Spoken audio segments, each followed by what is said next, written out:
Hey guys, to help run the forums, host the website, and travel, we've introduced a universal service fee for in-depth coverage, including this video. The goal is to be transparent and unbiased. This is not an endorsement. It's a privilege to serve you. Let's get into it. Hey, what's going on, guys? So I am here in the beautiful countryside of Madison, Wisconsin, checking out the Rocky Mountain bikes. So the first one we're going to talk about is the Rocky Mountain Instinct. And here, check it out. We got Gary coming up on a really steep hill right now.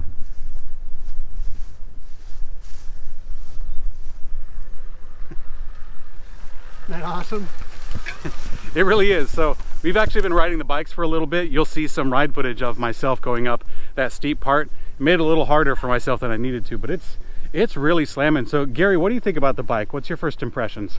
It's super responsive to your pedal input. So once you hammer down on that pedal, you're going to get like instant power, and it's really bike-like that way. The three modes, you really don't need that top mode all that much. I mean, I used it going up that steep hill, but I probably could have made it up in the middle mode.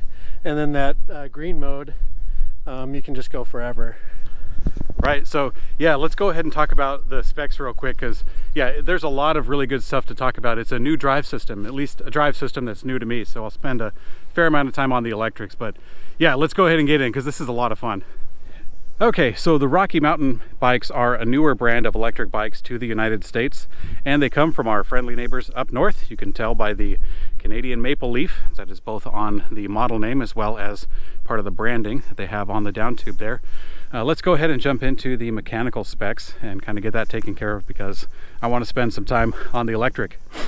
So first and foremost, I really like the brakes. These are using SRAM Guide R brakes that have the really nice hydraulic disc brake to them. So there's a reservoir up at the top holding all the fluid in there that you can change, or better yet, you can have your local shop change.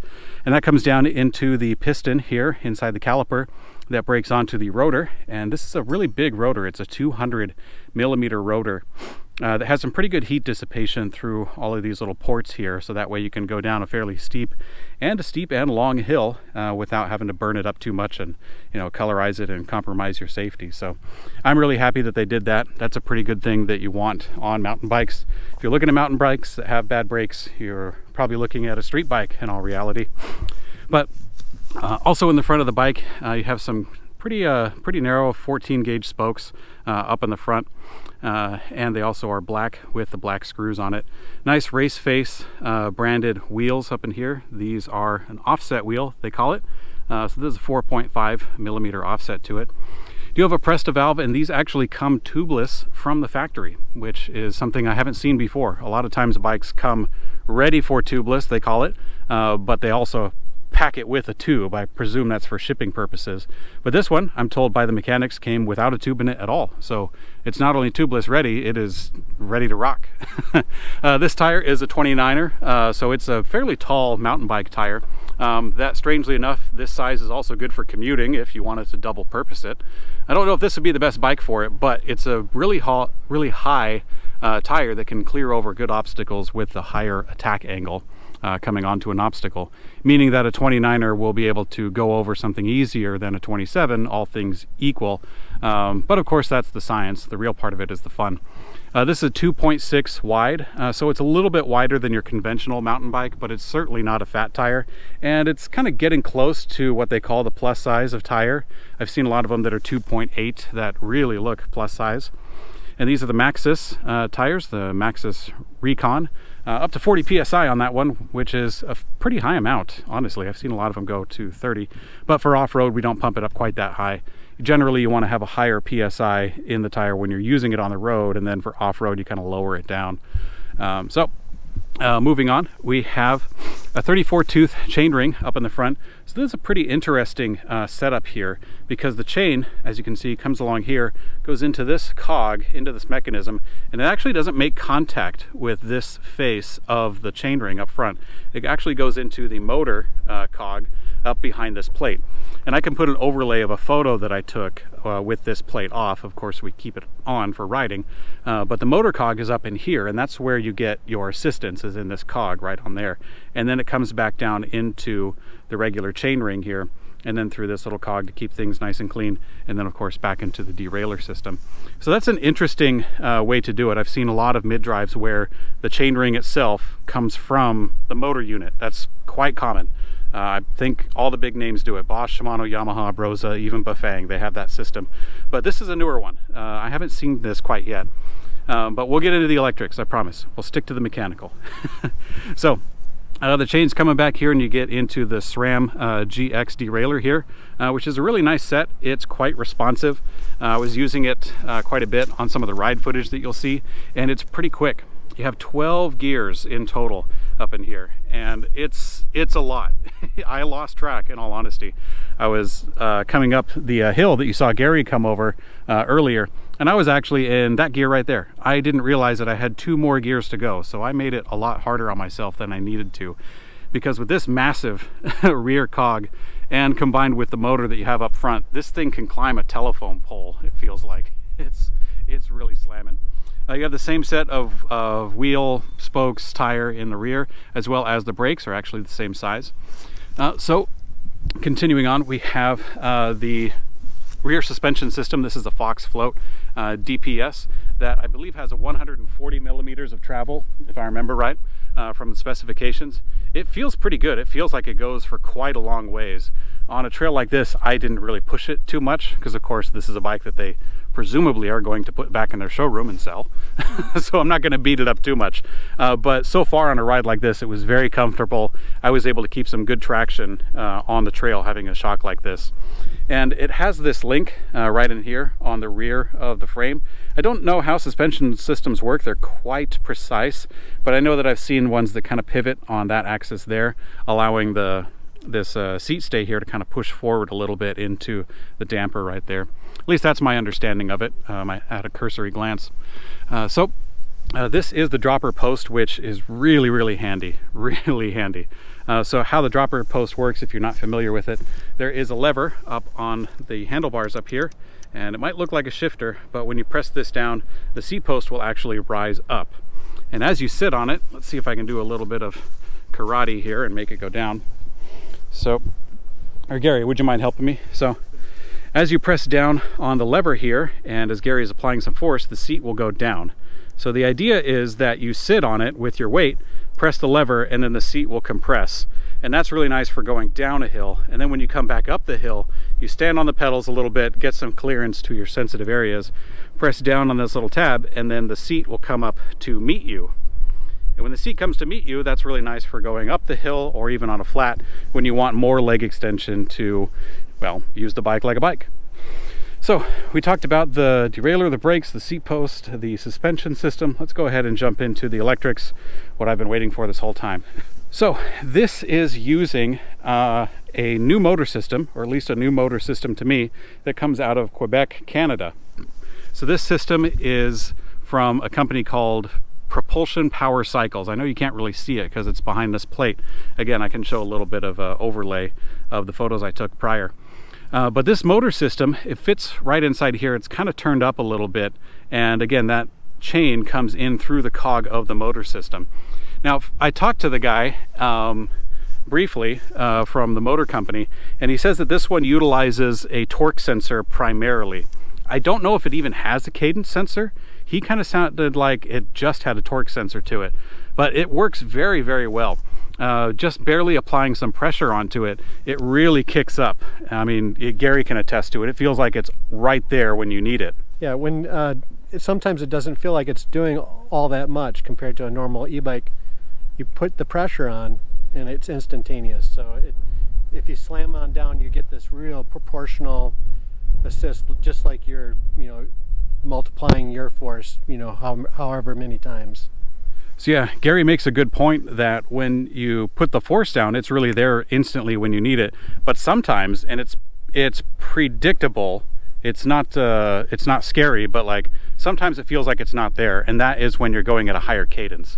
When your pedals are moving at a faster rate, obviously, you know, you might not need the system at that moment, and so it's not going to kick in. And so that's the system relying more so on the torque sensor than on a cadence sensor, the way you would on a street bike or especially a cruiser, when moving the pedals is kind of a formality to get the bike moving. So this system is very much tailored for a mountain bike, I mean, through and through, and you can definitely tell when you get on the trails. It is pretty quick. It's one of the faster engaging torque sensors that I've seen.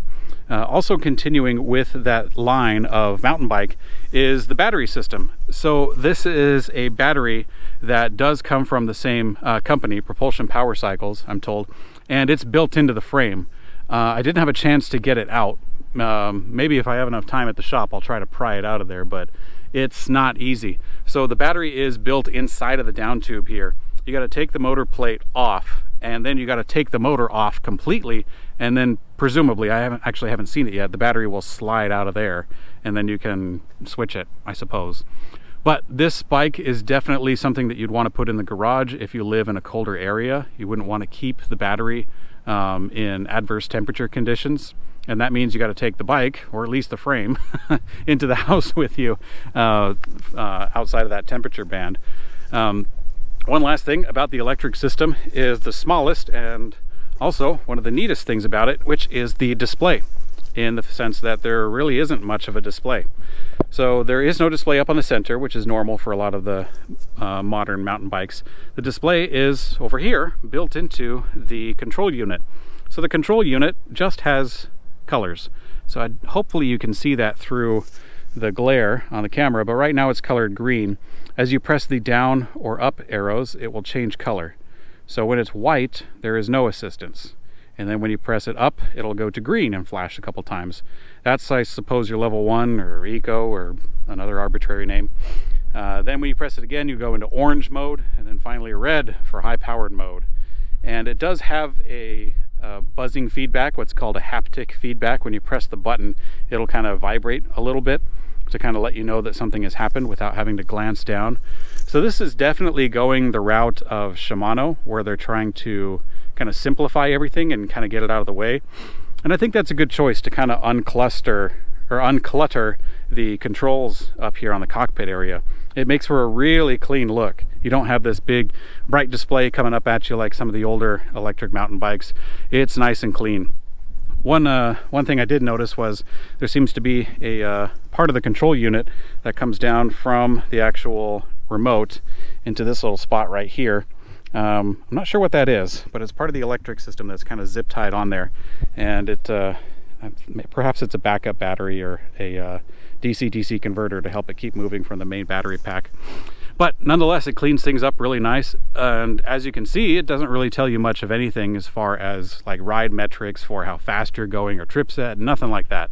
This is very much a mountain bike, just made for fun. I don't even know if it tells you all that much about the battery level. Gary reminded me you can check the battery level on your phone. So this bike does have some route to get some of those metrics of information to you, principally your phone. So this bike will connect to a phone app that I saw very briefly at the shop called Electric Motion, I think it was. Very difficult name to advertise for. So Yeah, try searching for it. Yeah, try searching for it, Gary says. Yeah, it's a tough one. So Electric Motion is the name of the app that comes out of Spain, I was told, that can connect to the bicycle and give you information on your ride, and maybe it counts your calories. I haven't been able to look at it because it's a newer app and the mechanics have it on their phones, but personally we'll set you up at the shop. Okay, we'll see if we can check it out at the shop and kind of show you guys what it looks like. So that's all the specs for it, mechanical, electrical. I'll go ahead and jump into the ride footage because I've already had a chance to ride it, and boy, it's a lot of fun. Okay, I'm gonna follow Gary back down to the road again. So Gary is on the carbon Rocky Mountain bike. I'm on the aluminum one. That and Gary is much more accomplished of a rider than me, so that's why he's so much faster. There's got to be a reason, right? But this is a great trail, great place to test out the bikes. I really like the dropper post on the bike. It helps me to kind of get a good rotation on my legs when I'm doing more flat parts. And then on a descent like so, can lower that dropper post and really use the weight of my body to maneuver the bike much more effectively. Okay, so here's a nice clearing. So this is when I would have the dropper post up, and my legs would get full extension, or rather much more extension. And then, let's see, Gary's about to go downhill, so he's probably dropping his post right now, like I am. Switch into a gear, and then we go stand up on the pedals and get some good maneuverability. So he's really getting it. Get it. Here we go. All right, make a turn. We're off to the road again. So we did some mountain biking with the mountain bike, and now I'm kind of going on the road so I can get more of a smooth area to kind of show you a little bit more of the bike in the handheld position. So yeah, the Rocky Mountain Instinct does really good on the trails. I was quite tickled. Has a nice wide handlebars that you can use to control the bike with, and it feels pretty good underneath you. It's a pretty windy day. Hopefully the wind isn't affecting the microphone too much, but it's been a pretty windy day, and coming out into part of the clearing during that mountain biking path, the wind really opened up at one point and started to like blow a little bit, but it wasn't too bad to maneuver. This is heavier than the carbon bike, which is fine, but it's still pretty lightweight. But yeah, it's a great system. Let me go ahead and show you the motor system engaging. I know it's covered by a plate, but I'll try to get part of the bottom bracket where you can see kind of the gearing in action. So let me go ahead and crank it up, get myself in a good gear, and let's do it.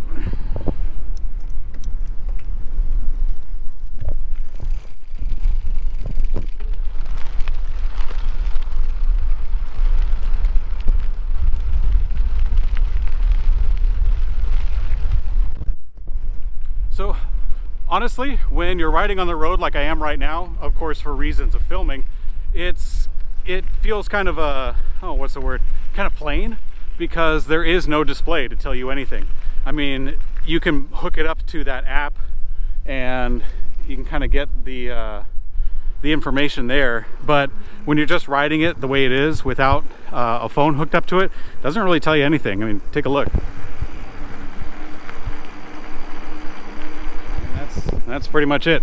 However, when you're on the trail, it's a good thing because it's not distracting at all. It lets you focus on the trail, focus on your ride. You can see more of your line. You can kind of avoid obstacles. Like there was a root up in there that I had to avoid with the front tire, and it kind of removes all of that without having this big display up in the way. So yeah, this bike is definitely, I mean, obviously catered for mountain biking purposes, and it does that very well. If you wanted to get this bike as kind of an all-arounder, say you wanted to use this for commuting, you could. You'd probably have to get some other things for it to make it nice, you know, some fenders, a rack. I don't think there's any mounting points for a rack. I sincerely doubt it. Yeah, there's nothing for a rack for you. I mean, getting fenders on here would be kind of a challenge, but you know, that's not what this bike is made for. So yeah, if you wanted something that's more of an all-around, if you're shopping for your first electric bike to kind of test the waters, then yeah, this wouldn't be my first recommendation. But if you're looking for a really nice mountain bike, then yeah, this one's great. It's pretty high-end, truth be told. It's got a lot of really good features to it. The only higher end it gets from Rocky Mountain is their carbon bike, which we have in another electric bike review. I haven't tried that one out yet, honestly, but I will later today. But yeah, fun stuff all around. Okay, so we are here riding the Rocky Mountain Instinct. This is their alloy bike, the aluminum bike. It's so far so good, pretty good. We are going to go up on this little trail. It's going to be fun. Check it out. By the way, we are in the highest level of assistance, which on this mode is red colored. It doesn't have any numbers or anything, so we're in high-powered red mode. Let's go. Okay.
Okay, so that was a brief jaunt with the Rocky Mountain Instinct. Let's go ahead and switch and talk about some more. Okay guys, so we got to ride the Rocky Mountain bike just a little bit more. It's pretty fun. Hopefully you guys had a good time checking it out with me. So big thanks to Crazy Lenny's Bike Shop and Gary for taking me out to this, actually it's a private mountain bike course over here. But yeah, if you want to check out this bike, the Rocky Mountain Instinct, along with some other electric bikes, including the other Rocky Mountain that we're going to get to soon, go to ElectricBikeReview.com where you can see the full write-up with all the specifications with a fine-tooth comb. You can also go to the forums, kind of hang out, ask a question about this or other electric bikes in general if you'd like. Thanks for watching, guys. I'll see you later.